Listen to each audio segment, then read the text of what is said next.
know Independent Nick Xenophon and the Greens Sarah Hanson-Young and Labor's Penny Wong voted in federal parliament in September 2012 for homosexual marriage, and now our current Prime Minister Kevin Rudd is also saying he wants to legalise same-sex marriage. Kevin Rudd denies he's trying to steal the spotlight after he revealed he now supports gay marriage. My commitment to you is that within the first 100 days of a re-elected government, a bill would come forth to legalise marriage equality. If these politicians really cared about the homosexual community and our society, they would be trying to prevent the epidemic of diseases sweeping across our nation, which are found with extraordinary frequency among male homosexuals as a result of anal intercourse or oral sex.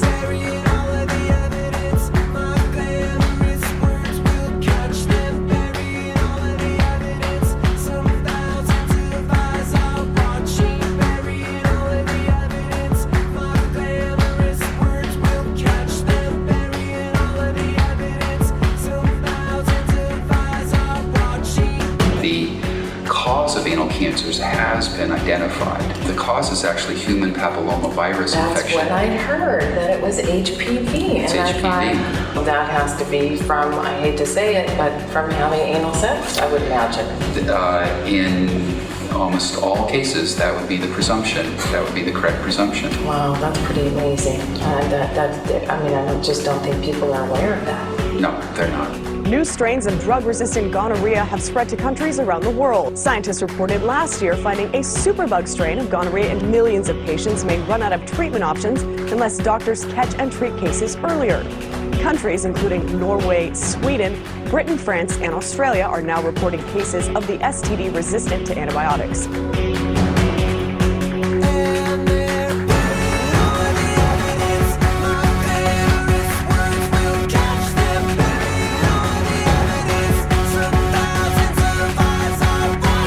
The average Australian doesn't care so much about what homosexuals do in their bedroom, yet they do care when homosexuals want to change the very fabric of our society. And this is precisely what homosexual marriage will do, as experienced by other countries around the world that have gone down this road.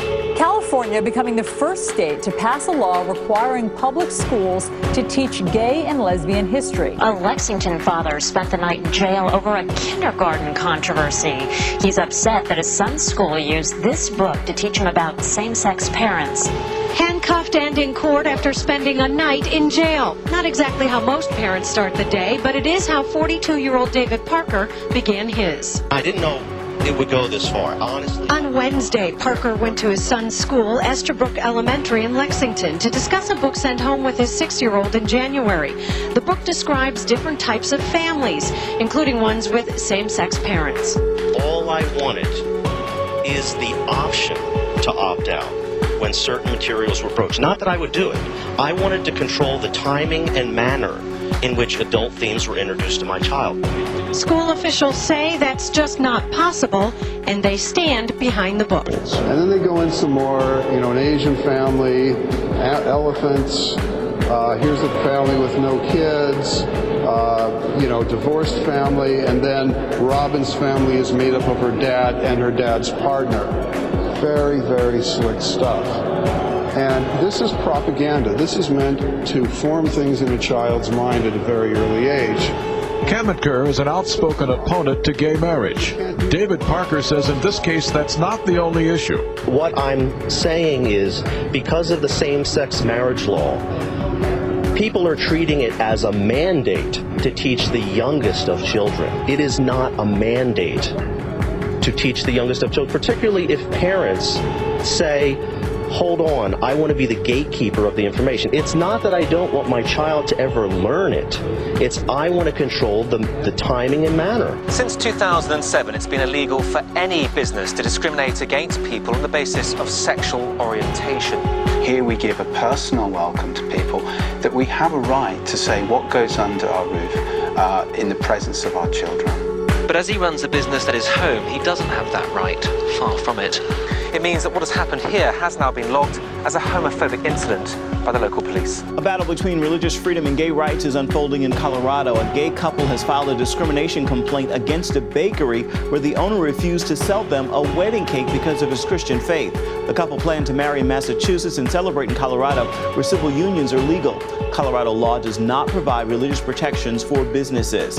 If the baker, Jack Phillips, loses the case and continues to refuse making cakes, he would face fines of $500 per case and up to a year in jail. All of this is happening because we as a society have rejected our Christian heritage. We need to stand up against the moral decay that is sweeping our nation and stop politicians like Xenophon and Hanson-Young who are obsessed and hell-bent in pushing through immoral laws into our nation.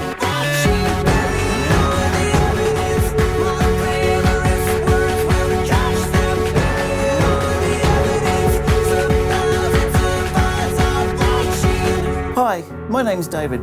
As a former transsexual member of the GLBT community, I personally witnessed and experienced anxiety, depression, and the serious contemplation of suicide, despite being fully embraced and supported by my GLBT friends. But thanks to a radical encounter with God Himself in my own home, I am now a restored, repentant, born-again follower of Jesus Christ, and I fully support the Australian Christian Party. Save our nation. Vote 1 Australian Christians. Authorised by Trevor Grace Moonta, SA.